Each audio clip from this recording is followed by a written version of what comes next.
Gary Russell Jr. is the 126th lineal champion of the world, and I'll prove it. Let's talk. You still don't get it, do you? He'll find her.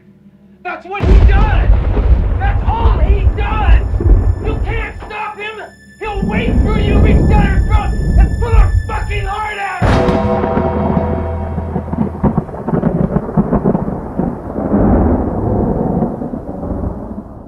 Now, um, in attempting to find the man who beat the man or the lineal champion, there's many different sources you can use. The two that I use are BoxRec and CyberZone. There are other ones, but these are the two that I use. No, they're both going to give you specific values or specific criteria for why they put someone as the number one guy. Um, Again, I'm using their criteria. Whether it be they have a fighter who vacates or a fighter who moves down or whatever the case may be, or a fighter that, they just decide that this, however they do it, I'm using how they do it. And in doing so, in this case, we're using a fighter in Salvador Sanchez. Now, we can go back into history. We can look all through the, Henry Armstrongs and the Bat Battalion and the Young Corbett. We can go all the way back, to Torpedo Billy Murphy. We can go all the way back there if we're talking about this featherweight lineage. We can go all the way back because he was the original from where they came up. I mean, from how they started it with Torpedo Billy Murphy. We can do that, but we're not going to. All right, there's a lot. That's a lot of work.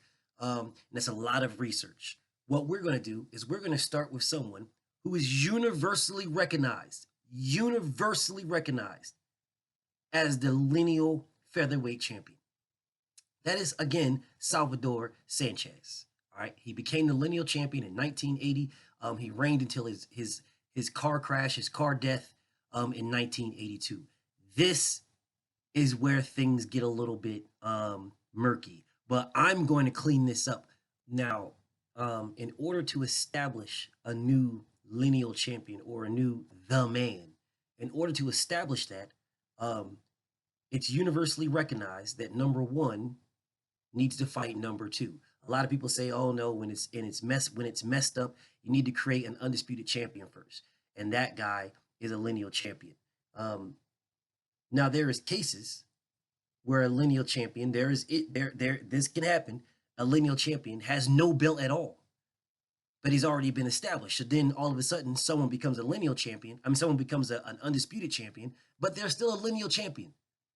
They're still a lineal champion. He's the man that beat the man, and the man doesn't always have to be a champion. I get it. To establish a new one, that's what people are saying. That's a way to do it, and I have no problem with that way to clear up confusion. I have no problem with that way. But again, that is not what I'm using here. I'm using what BoxRec says and what CyberZone says. And currently, right now, according to BoxRec and according to CyberZone, the 126-pound lineal championship is vacant. I'm going to tell you, using what they've done already, I'm going to tell you that it is not vacant. I'm going to tell you that Mr. Gary Russell is the 126-pound lineal champion right now. BoxRec's rankings are done at the end of the year. So going into the following year, this guy is the man or this girl is the man. Cyber Boxing Zone goes by if you beat this guy, then you beat that guy, then you beat that guy, and you're the man. That's how they go. I prefer when establishing a new lineal champion, I prefer to look at what BoxRec says because their point system and blah, blah, blah, yada, yada, yada, when no one is established. Okay, looking at BoxRec, in 1981, the great Salvador Sanchez beat WBC champion Danny Lopez for the WBC title and the Lineal Championship. So there we're establishing, if you guys want to talk about, oh, it follows a belt. Well, that was with the WBC title. I am not saying it follows a belt though, but just in case you want to say that, the current WBC champion is Mr. Gary Russell Jr. But anyways, at the time that the great Salvador Sanchez was the lineal champion, the WBC lineal champion, the great Pedrosa was ranked number 1. Behind him, Wilfredo Gomez, blah, blah, blah, blah, blah, so on and so forth. The following year in 1982, that was the year that the great Salvador Sanchez died. So at the end of the year, that is when the updated rankings came out. At the end of the year, Pedrosa was the lineal champion without ever fighting Salvador Sanchez. Well, Pedrosa, the only person he ever fought who was ranked in the top 10 was Pat Ford, number 7 Pat Ford. Don't tell me it's about because he had the WBA belt. He won the WBA belt in 1978. So in 1978, he was not the lineal champion. As a matter of fact, when he won the belt, Danny Lopez and Wilfredo Gomez were ranked above him. So all I'm using, again, is what BoxRec says and what CyberZone says. I'm going off of what they said, what they did to show y'all my point. To make matters worse, Alexis Arguello was the lineal champion until 1977. He never fought Danny Lopez. That's why Danny Lopez was number 1. Danny Lopez became the lineal champion because he was number 1, and Alexis Arguello moved up. Danny Lopez in 1977, when Alexis Arguello moved up, Danny Lopez won the WBC title. FYI. Both BoxRec and Cyber Boxing Zone have Salvador Sanchez being a lineal, and then the lineal ending with Manny Pac-Man Pacquiao. But here's where the dilemma comes into play. In 1978, going into the 1979 year, this was the rankings. Danny Lopez never fought Wilfredo Gomez. Number 1 never fought number 2 in order for them to establish Daniel Lopez as the lineal champion. Daniel Lopez fought number 5, Roberto Castanen, and number 9, Mike Ayala. So the criteria set here thus far for Danny Lopez to become a lineal champion is being the WBC champion and fighting someone in the top 10. So Salvador Sanchez beat Danny Lopez, the WBC champion, and then he became the WBC and lineal champion. Eusebio Pedrosa was the number 1 ranked guy. And that's the fight that would have established a new lineal champion. But unfortunately, the great Salvador Sanchez passed away. R.I.P. Eusebio Pedrosa fought Patrick Ford, a number 7 ranked guy, when Salvador Sanchez was the champion. And when Salvador Sanchez passed, Pedrosa, after beating Patrick Ford, was elevated to the lineal champion. So the criteria for becoming lineal champion, they dropped off the WBC, and all you had to do then was fight a top 10 fighter. In 1985, Pedrosa loses to number 4 ranked Barry McGuigan, a top 10 fighter. In 1986, Barry McGuigan loses to unranked Steve Cruz. But you got to understand, when you're a lineal champion, it doesn't really matter who you lose to. It doesn't matter if they're ranked or not. You lose that status. It only matters if you're ranked or not when it needs to be started from the beginning. So Barry McGuigan losing to unranked Steve Cruz is an okay thing. Not for Barry McGuigan, but it was okay for Steve Cruz. In 1987, Steve Cruz lost to Antonio Espargoza, who was ranked number 7. Espargoza reigned as the lineal champion until 1989 when BoxRec just removed him. Like they just removed him for no reason. They just removed him. They probably made up some bullshit about how he is supposed to fight this guy. Supposed to. No, you're not. As a lineal champion, you are the man that beats the man. All right, you lose when another guy beats you. So I don't give a fuck what rule they made up or what bullshit ass statement they made up. Espargoza was the lineal champion. You can remove him all you want. That you can't remove the status. You can remove the belt. But anyways, so he fought Young Kyung Park and then lost to him in 1991. The disrespect for Young Kyung Park was instantaneously because he beat Espargoza, but they only made him number 3. They didn't even give him the number 1 spot. But anyways, so Young Kyung he lost to Eloy Rojas in 1993. Eloy Rojas got knocked out by Wilfredo Vasquez in 1996. And you'll see the disrespect because Wilfredo Vasquez also didn't become the number 1 or the champion, at least the number 1, but he was the lineal champion. In 1998, Wilfredo Vasquez got knocked out by Naseem Hamed. Now, this was number 1 versus number 3. It actually should have been champion versus number 1 is what it should have been. So this was an accurate passing of the torch. Naseem Hamed he accurately became the lineal champion. So it sort of fell off, but then it ended up working itself out. But this wasn't even for the WBA belt. So it started out with the WBC. Well, whatever. This is for the WBO belt for this one. But Prince Naseem Hamed knocked out Wilfredo Vasquez and became the lineal champion. So instead of fighting number 2 ranked Eric Morales, who should have been number 1 because Naseem would have been the champion.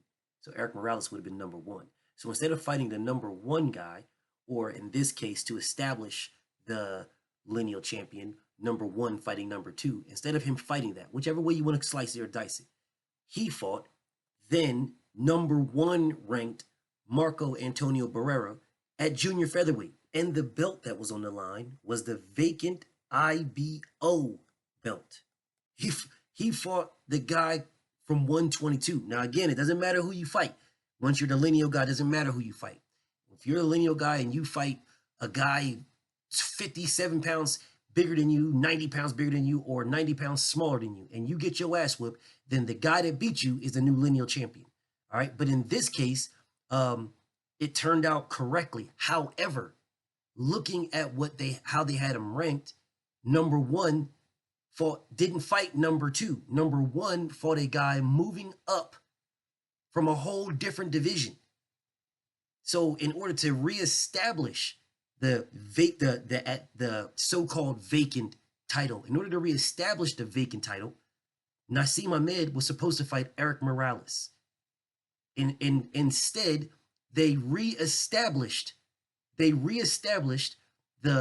lineal title by the number 1 Naseem Hamed fighting the number 1 122 pounder Marco Antonio Barrera. There is nowhere in any rules that says to reestablish a lineal champion at a weight class that you can fight the guy in the weight class smaller than you.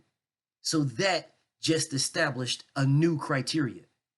But after Marco Antonio beat Naseem Hamed, he then cleared up the confusion definitively by beating WBC champion Eric Morales and ensuring at that point that he was then the lineal champion. In 2003, Marco Antonio Barrera fought Manny Pac-Man Pacquiao, and Manny Pac-Man knocked him out. Manny Pacquiao became the lineal champion, but the WBC belt was not on the line. Manny Pacquiao will fight a couple more fights at 126, and he challenged for the WBA belt, but fought Juan Manuel Marquez to a draw. And then he fought in an IBF featherweight eliminator. And after that, he moved up to 130 and vacated the belt. Well, the lineal champion needs to be reestablished. And history shows us how to do it. Just like the great Pedrosa fought number 7 Pat Ford when Salvador Sanchez passed away, and he became the lineal champion at 126. Juan Manuel Marquez, number 1, fought number 7 Chris John when Manny Pacquiao vacated.